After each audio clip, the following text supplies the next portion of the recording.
소설 화두에는 가장 멋진 수학 수업 장면이 들어있다. 이렇게 지난 영상에서 제가 소개드렸죠.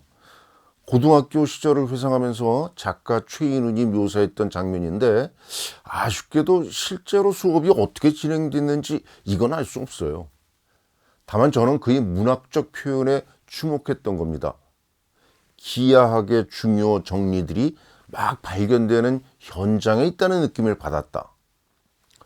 사실요, 어떤 지식이든 배우는 사람 스스로가 발견하거나 또는 발명하는 것, 그것이 배움의 본질이기 때문에 그래서 그렇게 진행되는 수업 멋지다고 말씀드린 거죠.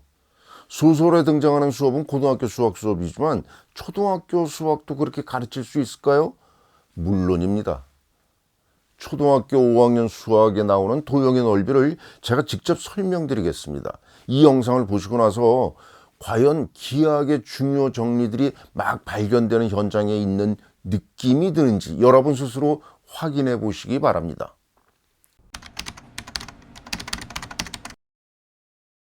도형의 넓이를 구하는 공식을 모아봤는데요. 그리 낯설지는 않죠. 직사각형은 가로와 세로의 곱, 정사각형 한 변의 제곱 이렇게 넓이를 구하고 평행사변형은 밑변과 높이, 삼각형은 밑변과 높이의 곱을 2로 나누어 넓이를 구하죠. 사다리꼴은 윗변과 아랫변을 더한 값에 높이를 곱해서 2로 나누니까 조금 복잡하죠. 마르모 넓이는 간단해요. 두 대각선의 곱을 2로 나누면 되니까. 공식을 암기했으니 도형의 넓이에 관해 알고 있다? 착각하지 마세요. 우선 이런 질문 드릴까요? 사다리꼴에서는 아랫변이라고 하는데 왜 평행사변형에서는 밑변이라고 하죠? 이상하지 않나요? 그걸 설명할 수 있어야 돼요. 잠시 후에 다시 이걸 살펴볼 겁니다. 공식을 암기하고 나면 이런 문제들의 정답을 구하면서 연습했을 겁니다. 여기 이 문제들 시간이 되면 한번 풀어보세요. 결코 쉽지 않습니다. 공식을 암기했다고 풀 수 있는 게 아니거든요. 그런데 문득 제게 이런 의문이 듭니다. 도대체 이런 도형의 넓이를 왜 구하는 거지? 실생활에 필요해? 아니죠. 생각해 보세요. 지금까지 이런 공식들이 필요했던 문제 상황 살아가면서 과연 접해 본 적 있어요? 또 이번에는 슬며시 이런 의문도 가지게 됩니다. 도형의 넓이는 기하학 아니야? 기하학은 도형의 성질을 배우는 분야고 그런데 뭘 하고 있죠? 계산만 하고 있어요.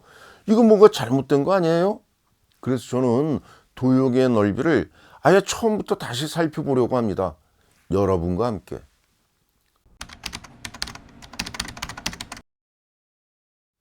도형의 넓이는 가장 먼저 단위 넓이에서 출발합니다. 한 변의 길이가 1cm인 정사각형 넓이 1제곱cm 이렇게 알려줍니다.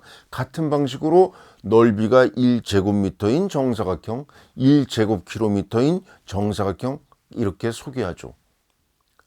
제곱이란 용어, 같은 수를 거듭해 2번 곱한다는 뜻이죠. 여기서 처음 나옵니다. 이제 직사각형 넓이를 구해봅시다. 직사각형 가와 나의 넓이 어떻게 구하죠? 안에 있는 정사각형 개수를 세어보면 되는데 어떻게 셀까요? 밑에 줄에 7개씩 모두 4줄이 있죠? 이걸 각각 가로와 세로 이렇게 말합니다. 7개씩 4묶음, 곱셈이죠? 가로와 세로의 곱이 직사각형 넓이, 이 공식 이렇게 만드는 겁니다.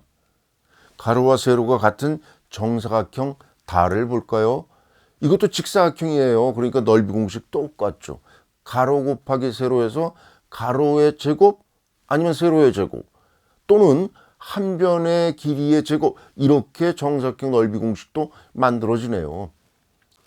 그런데 직사각형 넓이 공식에는요 매우 중요한 수학적 개념이 있어요. 공식 암기만 해서 그걸로 끝나면 안 돼요. 곱셈에 대한 새로운 의미가 들어있는데 이거 굉장히 중요합니다. 이전까지 곱셈은요 같은 수를 여러 번 더한 것, 즉 동수누가의 뜻으로만 알고 있었죠.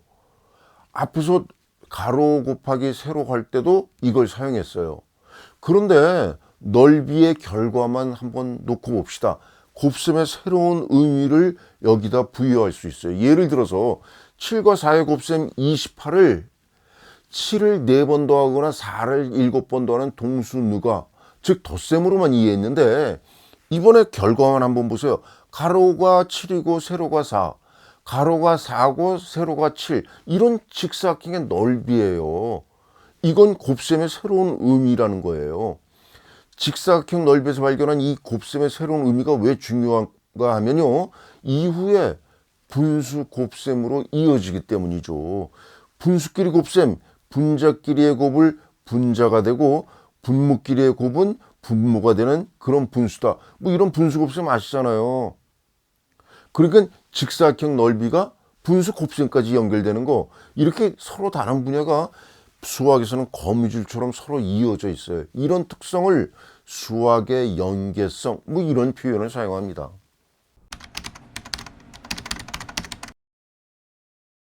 이제 평행사변형 넓이 구해볼까요? 평행사변의 종류는 이렇게 세 가지로 분류됐는데 기준이 무엇인지 눈치채셨나요? 꼭지점 A에서 밑변 BC의 수직으로 그은 선, 즉 수선이 밑변 BC와 만나는 점을 D라고 하죠. 이걸 수선의 발이라고 합니다. 그런데 왜 수선을 그어야 하죠? 수선이 필요한 이유 잠시 후에 곧 밝혀집니다. 아무튼 수선의 발인 점 D가 밑변 BC 위에 있거나 또는 점 C와 일치하거나 또는 BC의 연장선 위에 위치하는 것, 이렇게 각각 세 가지 경우로 분류했습니다. 첫 번째와 두 번째 평행사변형에서는요, 삼각형 ABD에 주목하세요. 이 삼각형을 잘라서 그대로 오른쪽에 붙이면 바로 직사각형이죠. 그러면 가로 곱하기 세로에서 넓이를 구하죠. 다만 평행사변형에서는 직사각형의 가로가 밑변이 되고 세로가 높이라고 용어만 바꿉니다. 이제 수선을 그은 이유 밝혀졌죠? 직사각형에서 세로로 만들기 위해서입니다. 세 번째 평행사변형 어떻습니까? 수선의 발이 밑변 BC 밖에 있어요. 그러니까 삼각형 ABD가 아닌 삼각형 ABC를 잘라서 오른쪽에 붙여야 해요. 단번에 직사각형이 되지 않고 첫 번째 봐왔던 평행사변형이 되죠. 한 단계만 더 추가하면은 이렇게 그 다음에 직사각형 만들기를 할 수 있어요. 앞에 두 경우와 똑같이 직사각형 만들기 공식을 그대로 적용하면 됩니다. 밑변 곱하기 높이.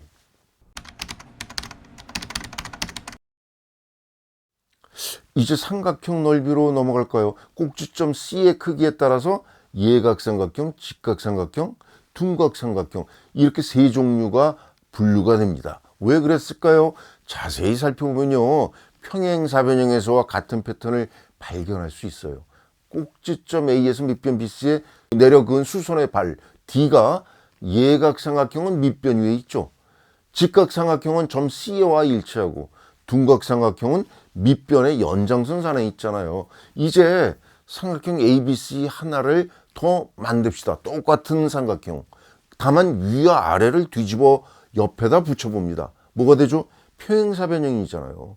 그럼 밑변 곱하기 높이로 넓이가 나오네요. 자, 삼각형 넓이는 그래서 2로 나눕니다. 2로 나누는 이유 굳이 말이 필요 없죠.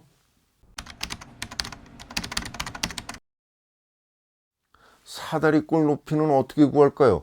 사다리꼴은 어떤 도형인지 생각해 보세요. 삼각형의 윗부분을 밑변의 평행에 자른 도형이에요. 그래서 사다리꼴 넓이도 삼각형처럼 구할 수 있어요. 똑같은 사다리꼴을 위와 아래를 뒤집어서 옆에 붙여보면 바로 평행사변형이 되죠. 이 평행사변형의 밑변은 사다리꼴의 윗변과 아랫변을 합한 것이죠. 여기에 높이를 곱해서 다시 2로 나누면 사다리꼴 넓이 공식이 나옵니다. 그런데요, 평행사변형에서는 밑변이라 했는데 사다리꼴에서는 왜 아랫변이라고 하죠? 영어는 사실 베이스라 그래서 똑같아요. 구별이 안 됩니다. 하지만 우리는 다르게 구별하는데 이유가 뭘까요? 사다리꼴의 윗변이라는 용어 때문이에요. 윗변과 아랫변, 그러면 자연스럽지만 윗변과 밑변 어색하잖아요. 그래서 아랫변이라고 한 겁니다.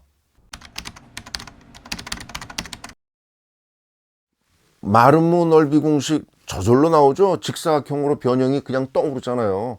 대각선 두 개로 잘라진 삼각형 네 개를 한 번 더 거꾸로 뒤집어서 각각 붙여보세요. 그러면 가로와 세로의 곱, 이때 가로가 뭐죠? 세로가 뭐죠? 각각 대각선 아닙니까? 그러고 나서 2로 나누는 것만 잊지 않으면 되죠. 자, 지금까지 5학년 도형의 넓이 공식 모두 만들었어요. 10분도 안 걸렸어요. 계산도 하지 않았어요. 그냥 도형을 이리저리 자르거나 붙였을 뿐이에요. 이게 기하학입니다.